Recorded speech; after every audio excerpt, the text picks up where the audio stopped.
बदलते हैं, चाहे वो पिंकी कुमारी रहे चाहे कोई और। इसलिए अपनी परिस्थिति से शिकायत मत कीजिएगा, अपने हालात से शिकायत मत कीजिएगा। आपको अपना 100% देना है, इस बात को याद रखिएगा। और ऐसा नहीं है कि आपको जापान और जर्मनी से उदाहरण लेना है, आप अपने गांव के बगल के लोगों से उदाहरण ले सकते हैं। आपके अपने क्षेत्र से कितने लोगों ने अपना नाम, अपनी शोहरत बनाई है, अपनी पहचान बनाई है। इसलिए मैं आपसे आग्रह करूंगा, आप अपने अंदर जो आपका जज्बा है उसे एक अवसर दे। और जहां तक एक विधायक होने के नाते मेरा कर्तव्य बनेगा, मैं आज आपको कह के जाता हूं, आप मेहनत कीजिए, आप आगे बढ़िए। हम आपको, अगर आपको आवश्यकता पड़ी कहीं आर्थिक अभाव की, तो मेरी जो भी विधायक की सैलरी है 2,13,000 रुपया अभी झारखंड के विधायक का सैलरी मिलता है, उसमें हमने 1,60,000 जनता के बीच दान करने की बात करी है। तो निसंदेह उस सैलरी से हम आपको आगे बढ़ाएंगे अगर आपको जरूरत पड़ी। हाँ, उस हिसाब से ही भाई, अब हमारी सैलरी 1,60,000 हम डोनेट कर पाएंगे, और आपको अगर उससे ज्यादा जरूरत पड़ गई तो उस समय हम कहीं और मेहनत करेंगे। लेकिन अगर कभी ऐसा जरूरत लगा तो आप हमसे जरूर कहिएगा, हम अपनी क्षमता के अनुसार आपकी मदद करेंगे। और इधर उधर से नहीं, हमारी जो सैलरी होगी, जो विधायक को सैलरी दिया जाएगा सरकार की ओर से, हम अपनी निजी सैलरी से आपको मदद करने के लिए तैयार रहेंगे। बस आप हमें बताइएगा। तो हमारे विधायक होने के नाते हमसे जो भी आपके लिए करना पड़ेगा निसंदेह हम करेंगे, चूंकि खेल से हमारा अभी भी नाता है। ये टी शर्ट हम आज ही मंगाए हैं, ये देखिए खिलाड़ी फुटबॉल खेलने वाला टी शर्ट। हम जब विधानसभा में गए तो कई सचिव आकर हमसे मिले कि विधायक बाबू, ये वो छोटा सा रिक्वेस्ट है, कम से कम अब आप विधायक बन गए हैं, इस राज्य के सबसे बड़े चेहरे भी हैं, तो कम से कम अब थोड़ा सा खलता पजामा पहन के आइए ना। हम बोले सर, हमको कंफर्ट फील नहीं होता है, हम खेल के मैदान से ही विधायक बने, हम कॉलेज से सीधे विधायक बने। आज भी हमारा अभी एडमिशन है नहीं, हमारा इस महीना हमारा रिपोर्ट सबमिशन होगा विनोद बिहारी विश्वविद्यालय। तो हमने उनको यही कहा कि हम खेल के मैदान से ही डायरेक्ट यहाँ तक आए हैं, हमें आपके ये जो नेता वाला पोशाक है वो हमको सूट ही नहीं होता है, हम कंफर्ट नहीं हो पाते हैं। तो निसंदेह हम खेल को समझते हैं, खेल की भाव को समझते हैं, और खिलाड़ियों को जो करना पड़ता है, जो मेहनत करते हैं, उस व्यवहार को भी हम समझते हैं। और बाकी जो हमारे तमाम साथियों ने स्टेडियम को लेकर जो बातें सुझाई, मैं आपको बताना चाहूंगा कि जब हम विधायक बने थे और एक सप्ताह के अंदर जब हमने गिरिडीह के डीसी से जो पहली बैठक की थी, उस बैठक में हमने मिनी स्टेडियम की बात कही थी। लेकिन डीसी महोदय के माध्यम से हमें भी जानकारी उपलब्ध कराई गई कि कुछ कागजों का हेरफेर, कुछ कागजी प्रक्रियाओं में दुविधाएं हैं। अगर वो कागजी प्रक्रियाएं दुरुस्त कर लेंगे तो निसंदेह डुमरी में हम लोग बहुत जल्द एक नए मिनी स्टेडियम का जो संकल्प है उसे हम लोग आधारशिला देते हुए ग्राउंड पर लेकर आएंगे। तो हम लोग उन सब विषयों को लेकर काफी गंभीर है, आपको हम लोग आश्वस्त करना चाहेंगे। क्योंकि समय का अभाव है और बाकी सभी ने जो बातें कहना था कहा। पुनः जो हमारी बहन पिंकी कुमारी आज एक सुदूर गांव से चलकर आई है, और हम आशा करते हैं कि पिंकी डुमरी के साथ साथ एक लड़कियों के लिए एक प्लेटफॉर्म बनेगी। क्योंकि आज का जो परिवेश है, हालांकि ये बातें हमें नहीं कहनी चाहिए, लेकिन थोड़ा सा हम कहें कि आज आप सुनते होंगे कि कोई घर की बहन या कोई लड़की कहीं चली गई तो उससे क्या होता है, उसका प्रभाव समाज में पड़ता है। और दूसरे और कोई अगर लड़की घर से बाहर जाकर पढ़ाई करना चाहती है तो उसका दरवाजा बंद हो जाता है। लेकिन पिंकी ने जो प्रयास किया है, ये अगर ये जितना सफल होगी उतना गांव घर की लड़कियों का दरवाजा बाहर आने के लिए खुलेगा। अगर पिंकी जितना सफल होगी, पिंकी का कदम जितना ऊपर तक बढ़ेगा, याद रखेगा पिंकी जैसी हजारों पिंकी अपने घर से, अपने माता पिता की जो चार दीवारी है, जहां लोग ये संकीर्ण सोच रखे हैं कि लड़की है कुछ हो जाएगा, दुनिया ठीक नहीं है, माहौल खराब चल रहा है, दुनिया ठीक नहीं है, लोग ठीक नहीं है, तो उसको अब क्या करते हैं कि जितना जल्दी हुआ ब्याह करके इसको विदाई करें। तो उस व्यवस्था को भी पिंकी जैसी बहन जब मजबूती के साथ समाज इस पुरुषवादी व्यवस्था में अपने आप को स्थापित करती जाएगी, बाकी जो लड़कियां हैं उनके जो सपने हैं, उनके जो हौसले हैं, उनको एक ताकत मिलने का काम होगा। इसलिए पिंकी पर केवल पिंकी की जिम्मेवारी नहीं है, पिंकी पर हजारों लड़कियों की जिम्मेवारी है जो अपने घर से बाहर आना चाहती है, अपने आंगन से बाहर आना चाहती है कुछ करने के लिए, लेकिन समाज की बंदी से उसे बांध कर रख देती है। क्योंकि उसे कल अखबार में पता चलता है कि एक बहन किसी और के साथ बम्बई फरार हो गई। उस घटना से तब समाज का मन विचलित होता है, उस घटना से माता पिता का मन विचलित होता है, और अपनी बेटी को चाहते हैं कि भाई से अब घर नहीं रखा जाए, दुनिया ठीक नहीं।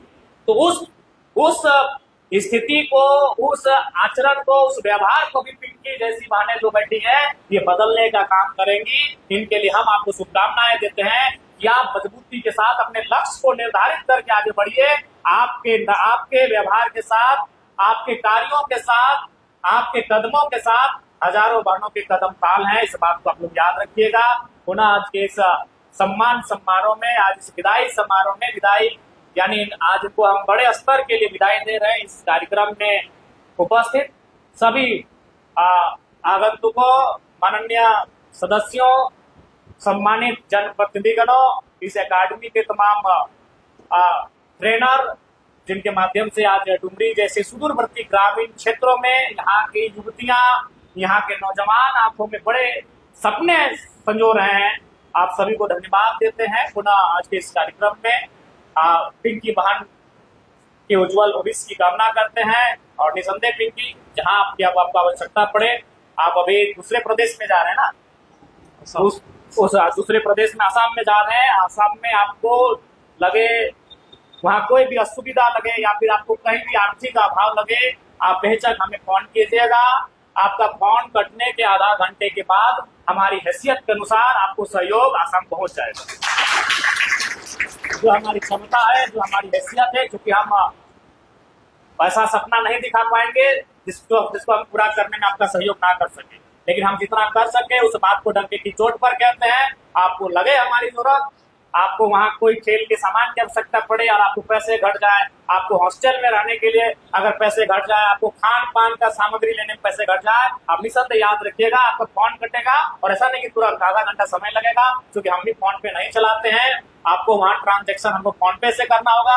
हम किसी के माध्यम से आपको आधा घंटा, पौन घंटा, 1 घंटा में जरूर करेंगे। ये आपको तमाम लोगों के सामने हम वचन देकर जा रहे हैं, लेकिन अपनी क्षमता, अपनी हैसियत के अनुसार करेंगे। इस बात को क्या तो कहेंगे, ठीक है। ज्यादा समय नहीं, चूंकि सब लोग कहते हैं कि खेलोगे कूदोगे तो भी बनोगे नवाब, और पढ़ोगे लिखोगे तो भी बनोगे नवाब। तो निसंदेह आज इस कहावत को फिर बदला है तो आपने अपने अथक मेहनत और संघर्ष के कारण ही बदला।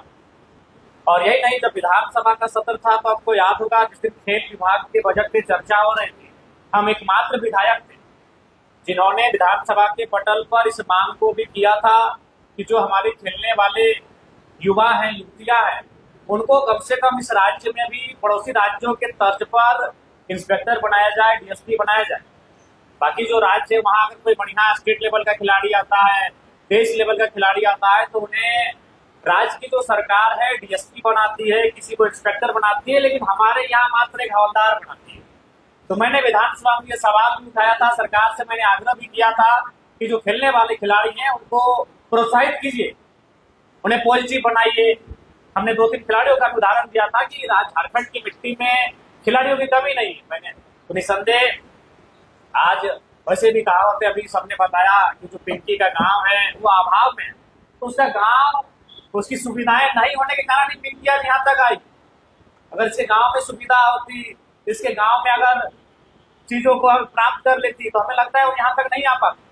बिरसा मुंडा तभी भगवान बने जब उनके घर में खाने को अनाज नहीं था। विनोद बिहारी महतो भी दिल्ली पर तभी पढ़े जब वो अपना मामा घर से रह के पढ़ाई की। तो जो लोग अभाव में पलते हैं वही लोग इतिहास बदलते हैं, इस बात को याद रखिएगा। हम भी विकट परिस्थितियों में पले बड़े हैं। हमारे पिताजी का, हमारे दादाजी का 1 ही साल देहांत हो गया था जब हमारी आयु मात्र 1.5 से 2 साल थी। हम भी अभाव में पल के पढ़ के यहाँ तक आए। हमेशा यह इस बात को याद रखिएगा। आप सचिन तेंदुलकर को जानते हैं, आप उनके बेटे अर्जुन तेंदुलकर को भी जानते हैं।